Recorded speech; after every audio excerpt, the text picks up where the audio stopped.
কৈছোঁ আৰু আশা কৰিছোঁ ভৱিষ্যতৰ দিনত অসমত হোৱা যিকোনো অনীতি দুৰ্নীতি নাৰী নিৰ্যাতন জাতীয় ঘটনাত ছাত্ৰ সন্থাৰ কণ্ঠ সবল হৈ থকাৰ স্বাৰ্থত ছাত্ৰ সন্থাৰ পৰিয়ালটোৰ সৈতে খুব প্ৰত্যয়েৰে সৈতে নিজৰ জীয়ৰীসকলক জড়িত হ'বলৈ আগবঢ়াই দিয়া প্ৰতিগৰাকী অভিভাৱক নিশ্চিত হৈ থাকিব পৰাৰ স্বাৰ্থত আৰু সংগঠনটোৰ ভাৱমূৰ্তি অনাগত দিনতো অটুট ৰখাৰ স্বাৰ্থত সাধাৰণ সম্পাদকগৰাকীয়ে সেই সিদ্ধান্ত গ্ৰহণ কৰিব আমি আশাবাদী আৰু পৰৱৰ্তী সময়ত কাৰ্যনিৰ্বাহক সভাৰ আহ্বান জনাই কাৰ্যনিৰ্বাহকত বিষয়টো আলোচনা কৰি আমি সিদ্ধান্ত গ্ৰহণ কৰিম ধন্যবাদ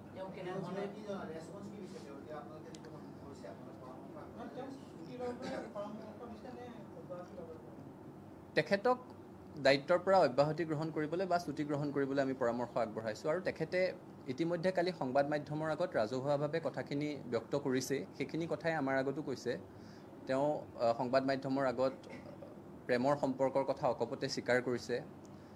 আন কথা বতৰাবোৰো তেখেতে স্বীকাৰ কৰিছে আৰু বিষয়টো বাকী কথাখিনি আদালতৰ মজিয়াত কম বুলি কৈছে আমাৰ আগতো সেই কথাখিনিয়ে তেওঁ কৈছে আৰু যেহেতু দুই পক্ষৰ কথাই আমি খুব গুৰুত্ব সহকাৰে লৈছোঁ ছাত্ৰীগৰাকীও সদৌ অসম ছাত্ৰ সন্থাৰে সদস্যা তেওঁৰ কথাখিনিও আমি গুৰুত্ব সহকাৰে লৈছোঁ আৰু সেইকাৰণে তেখেতৰ সৈতে আমি আলোচনা কৰিছোঁ আৰু আলোচনা কৰি তেখেতক আমি পৰামৰ্শ আগবঢ়াইছোঁ কাৰণ ইতিমধ্যে অসমৰ ৰাইজে সংবাদ মাধ্যমে ছাত্ৰ সন্থাৰ শুভাকাংক্ষীসকলে এই প্ৰশ্নটো বাৰম্বাৰ সুধি আছে যে ছাত্ৰ সন্থাৰ শীৰ্ষ নেতৃত্বই কি সিদ্ধান্ত গ্ৰহণ কৰিছে গতিকে আপোনালোকক প্ৰথমতেই কৈছিলোঁ যে আমি কথাটো গুৰুত্ব সহকাৰে আলোচনা কৰিছোঁ আৰু আপোনালোকক জনাই কথাখিনি আগবাঢ়িম তেখেতে ৰাজহুৱা প্ৰতিক্ৰিয়া প্ৰকাশ নকৰালৈকে একপক্ষীয়ভাৱে আমি আগবাঢ়িব বিচৰা নাছিলোঁ ছাত্ৰ সন্থাৰ সাধাৰণ সম্পাদকগৰাকীয়ে তেখেতৰ বক্তব্য ৰাখিছে তাৰপিছত আমি আলোচনাত মিলিত হৈছোঁ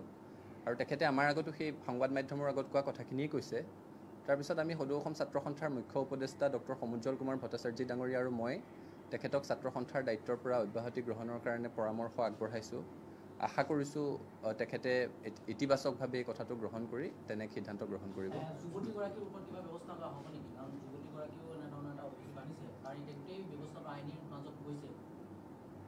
চাওক আদালতৰ বিষয়খিনি আদালতে চাব আদালতত যিখিনি কথা প্ৰমাণ কৰিবলগীয়া আছে আদালতে কৰিব ছাত্ৰীগৰাকীও ছাত্ৰ সন্থাৰ সক্ৰিয় সদস্যা গতিকে নিশ্চয় বিষয়টো যেতিয়া ছাত্ৰ সন্থাৰ মজিয়াত আলোচনা হ'ব ছাত্ৰীগৰাকীৰ বিষয়টো আলোচনা হ'ব এই মুহূৰ্তলৈকে ছাত্ৰীগৰাকীৰ সৈতে আমি কেন্দ্ৰীয় শীৰ্ষ নেতৃত্বই যোগাযোগ স্থাপন কৰা নাই কিন্তু পৰৱৰ্তী পৰ্যায়ত নিশ্চয় তেওঁৰ সৈতেও যোগাযোগ স্থাপন কৰিম তেখেতৰ ক'বলগীয়াখিনিও তেখেতে ইতিমধ্যে সংবাদ মাধ্যমৰ আগত কৈছে